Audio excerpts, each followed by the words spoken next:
Bonjour à tous, bonjour à toutes. Vous êtes sur New World Info et c'est l'heure de décryptage. Nous avons comme invité l'éditorialiste Mamadou Diouf. Avec lui, nous allons parler de la Guinée équatoriale et de la libération des 6 militaires français. Mamadou Diouf, bonjour.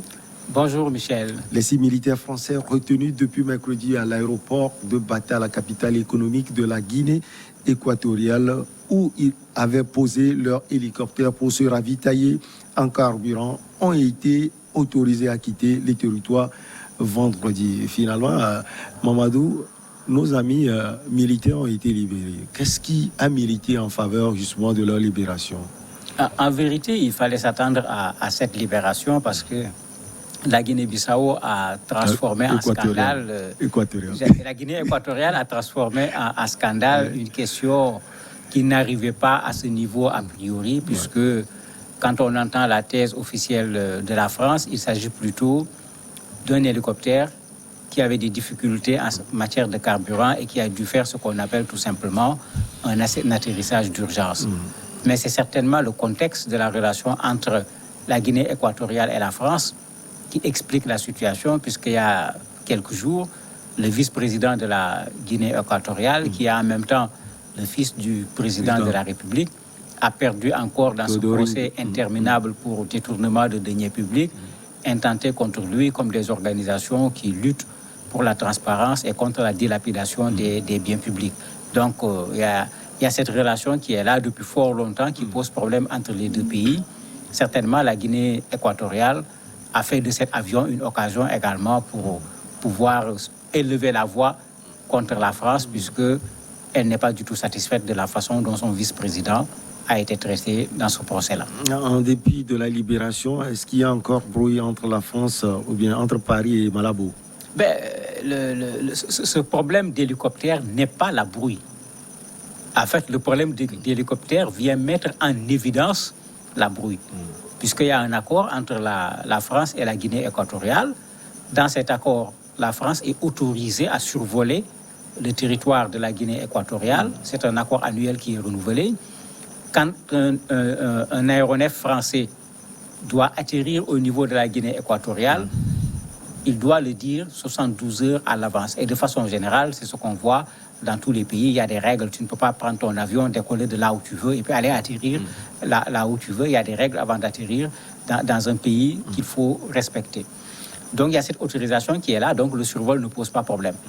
Ici, ce qui pose problème, c'est que l'appareil qui a survolé le territoire ne fait pas partie des appareils que la France avait signifié à la Guinée-Bissau en disant tel type d'appareil immatriculé tel va survoler le territoire. Donc c'est vrai qu'ici il y a problème. L'autre problème, il n'a pas seulement survolé, il a atterri et bon, il n'y a pas les 72 heures. Mais pour les 72 heures, il faut qu'on comprenne que quand on est en situation d'urgence, je ne vois pas comment un hélicoptère à qui il manque du carburant va faire une demande pour atterrir 72 heures après, alors qu'il est dans une situation où il faut atterrir très rapidement, ou sinon, c'est tout simplement le crash de l'hélicoptère. Et même le pays qui demande les autorisations, il a plus intérêt que l'hélicoptère atterrisse calmement, qu'il fasse son crash sur les populations. Le ministre équato-guinéen, lui, il a été un peu sévère dans ses propos. Il a dénoncé une violation grave, Mamadou, des normes internationales de l'aéronautique, une provocation directe et une attaque contre la sécurité nationale. Ouais, bien sûr, quand on se met dans la posture où cet hélicoptère est considéré comme, par exemple, un hélicoptère espion venu chercher des informations au niveau de la Guinée équatoriale, on peut comprendre une telle réaction. Mais quand on regarde la façon dont les gens ont été libérés, la façon dont l'hélicoptère a été libéré, c'est ici certainement une occasion pour la Guinée équatoriale de donner un peu de grain à moudre à cette France qui, pendant longtemps, a mis leur vice-président devant la scène internationale et avec ce qu'on pourrait appeler une très mauvaise publicité en ce qui concerne les deniers publics.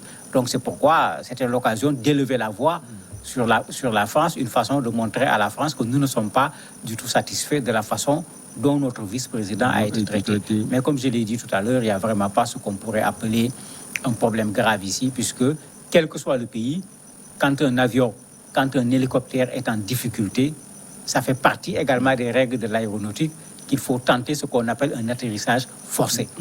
Dans un atterrissage forcé, on pense d'abord à poser l'appareil calmement, doucement. On ne peut pas être là-bas à négocier des autorisations sur 24 heures ou bien sur 72 heures. Et généralement, ils ont le temps de parler à la tour de contrôle pour leur dire que nous sommes obligés d'atterrir sur votre aéroport ou bien à tel endroit parce qu'on a tel problème technique ou tel problème de carburant. Si c'est ça le problème, on ne peut pas transformer ça véritablement en un incident. L'hélicoptère a été bloqué et les 6 militaires français ont été entendus au commissariat de Bata. C'est la formalité. Quand tu retiens des gens et que tu trouves qu'il y a une raison pour retenir les gens, le minimum, c'est d'entendre ces personnes. On considère que vous êtes venu faire de l'espionnage chez nous, les personnes répondront et il faut identifier les personnes, il faut identifier l'appareil et essayer de savoir pourquoi les gens étaient là, voire même pour être tranquille, amener des techniciens, visiter l'appareil pour voir est-ce que l'appareil était muni de ce matériel pour faire de l'espionnage ou pas. Mais ça, on ne peut pas arrêter un hélicoptère, arrêter 6 personnes, ne pas faire ce travail-là et puis les libérer par la suite après avoir fait des accusations aussi graves, sinon on se demanderait dans quel pays on se trouve. C'est juste une formalité, mais il était bien clair que ces gens-là n'avaient pas grand-chose à faire en Guinée équatoriale. Ils se sont retrouvés là-bas plutôt par accident que par intention. C'est un message sans doute envoyé à Paris par Malabo. Mais tout à fait. Si les relations étaient au bout fixe, il est clair que personne ne parlerait de cet incident. Très certainement, même très peu de gens seraient au courant qu'un hélicoptère français en difficulté a été obligé d'atterrir à Malabo. Parce que d'habitude, on en parle quand il y a un risque énorme ou bien quand il y a un crash, là, ça devient un événement, mais un avion un hélicoptère surtout, qui est obligé d'atterrir tout simplement parce qu'il y a un problème de carburant, ça n'aurait pas fait l'information si la réaction de la Guinée équatoriale n'avait pas été aussi forte que celle qu'on a vue. La coïncidence avec ce qui s'est passé, c'est aussi la justice française qui a fait son travail entre griffes concernant le vice-président, comme vous l'avez dit, de la Guinée équatoriale, Théodorine Obiang Nguema, qui est également, il faut le souligner, le fils de l'actuel président. Oui, mais c'est un peu une sorte de mauvais procès contre la France. Qui a porté plainte contre le vice-président? Est-ce que c'est l'État français? Non. Il a été victime d'une chose qui est là, que les gens oublient. Le petit frère du président Compaoré en est victime. Vous avez aussi cette compétence universelle qui est là, qui est reconnue par un certain nombre de pays, qui fait qu'on peut aller dans des pays, porter plainte contre une personne qui n'est pas un citoyen de ce pays. Et si cette personne se trouve sur ce territoire, ce pays peut arrêter cette personne et intenter un procès. Lui, il n'était pas sur le territoire, mais il y a des biens, etc. Le procès a eu lieu. Il a trouvé le moyen de savoir où mettre ses pieds depuis qu'il sait qu'il est poursuivi pour ces affaires-là. Mais en ce moment, c'est en France qu'il a été jugé. Mais ceux qui l'ont fait, ce n'est pas l'État français en tant que tel. C'est des organismes à caractère international qui se battent. Et elles ont raison, ces organismes, pour que les gens cessent de piller de régner des pays pauvres africains pour aller les accumuler dans les pays occidentaux. Mais c'est une très bonne cause que ces gens-là défendent. Mais si ces gens-là devaient porter plainte dans nos pays où on a détourné ces deniers publics, il est clair que ces plaintes ne risquaient même pas d'aboutir à quoi que ce soit. Mais en ce moment, si c'est en France que ça peut se faire, ça s'est fait en France, mais ce n'est pas le premier ministre français, ce n'est pas le ministre de la Justice de la France, ce n'est pas le président de la République qui a demandé à ce que ce procès ait lieu. Et dans ces pays, il y a quand même un tant soit peu de démocratie. Ce n'est pas au président de la République de dire au juge condamne-le ou ne le condamne pas. En ce moment, quand la Guinée-Bissau attaque la France, quelque part, il y a quand même de l'exagération. C'est juste pour une bonne cause, comme vous l'avez dit, mais Mamadou, quel sera l'impact de ce jugement et de l'arrestation des 6 militaires-là sur la vie politique et surtout la diplomatie entre les deux pays? La France va certainement dire à ses soldats, puisque n'oubliez pas que la France a des soldats dans la zone, avec le Gabon en particulier. Faites maintenant attention. Faites attention parce que maintenant, même les erreurs techniques vont devenir des incidents diplomatiques. Donc la France sera encore beaucoup plus regardante par rapport à ce que ces militaires font, par rapport à ces autorisations obtenues par rapport avec la Guinée équatoriale, pour qu'on s'en tienne à ce qui a été dit, parce que la Guinée équatoriale montre clairement le fait qu'elle n'est pas satisfaite de la relation avec la France. Mais bien sûr, comme l'a fait l'ambassadeur français, qui de façon très diplomatique est allé dans les médias de la Guinée-Bissau, présenter des excuses de la France pour ces deux erreurs dont je parlais tout à l'heure. L'appareil n'avait pas été signalé parmi les appareils qui devaient survoler le territoire. L'appareil a atterri alors qu'il n'y avait pas eu de demande d'atterrissage. C'était une façon très diplomatique de clore un fait divers qu'on a voulu transformer tout simplement en incident. Une question entre griffes. Vous avez des rapports avec la Guinée-Bissau? La Guinée-Bissau, ce sont mes voisins. Donc, c'est pourquoi j'ai tendance un peu à les confondre avec la Guinée équatoriale, qui est encore beaucoup plus loin de chez moi. Oui. Bon, on va parler justement de la gestion de la famille du président. Son fils a 52 ans. Le papa a pris le pouvoir, ça fait 42 ans. Mais Mamadou, ce n'est pas seulement la France. On a également eu de ces affaires concernant le vice-président équato-guinéen au Royaume-Uni, au Brésil et aux États-Unis d'Amérique. Oui, mais c'est pourquoi j'ai dit que c'est le même problème. Il ne s'agit pas des pays, en fait. Le cas du Brésil était différent parce qu'il s'est permis de se promener avec dans ses valises de l'argent en grande quantité, parce qu'il oublie qu'il n'était pas dans son propre pays, des montres de luxe où le monsieur se promenait. Quand vous faites le total de ce qu'il avait comme argent, c'était extraordinaire. Au contrôle, les gens ont dit non, mais c'est un trafiquant ou c'est quoi avec tout ce que l'on voit. Malheureusement, avec les médias, ça a fait un incident. Oui. En Angleterre, aux États-Unis, c'est à peu près la même procédure que la procédure qui se trouve au niveau de la France. Vous avez des organismes qui sont là, qui veulent empêcher à ceux-là qui détournent les deniers publics, d'abord de les déposer en sécurité dans les structures occidentales, mais aussi de pouvoir venir en jouir.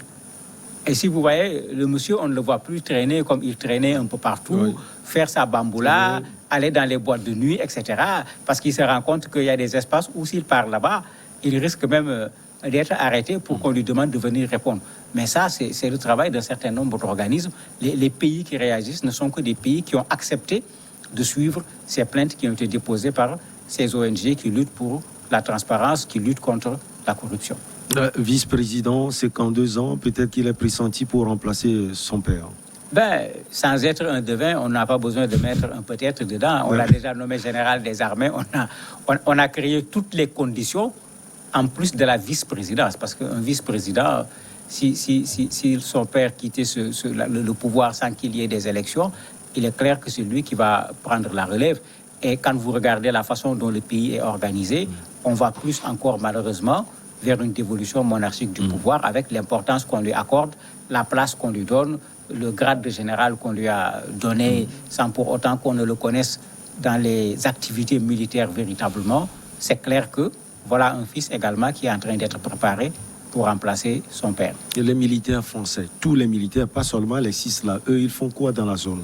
Mais on est dans une zone où il y a le Gabon, il ne faut pas l'oublier, un allié de tout le temps de la France. C'est vrai que de plus en plus, on ne parle plus de base française dans nos pays, puisque l'expression n'est plus la bonne expression. Chacun veut dire qu'il n'y a plus de base chez moi, mais nous savons que dans pratiquement tous nos pays, il y a des militaires français qui sont présents. D'abord, pour sécuriser les biens de la France. N'oublions pas qu'au Gabon, il y a le pétrole, il y a des intérêts français qui sont là-bas, qui sont énormes.